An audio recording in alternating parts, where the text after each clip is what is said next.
Hello everyone.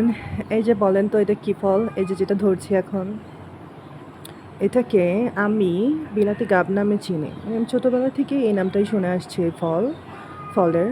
আমাদের এখানকার আশেপাশে কারো বাসায় এই গাছটা নাই, বাট আমাদের বাসায় এই গাছটা একদম আমি যখন ছোট তখন থেকেই আছে, বাট ফল ধরেছে একটু লেট করে। 5 বছর যাবৎ ফল দিচ্ছে বোধহয়। দেখেন কি সুইট।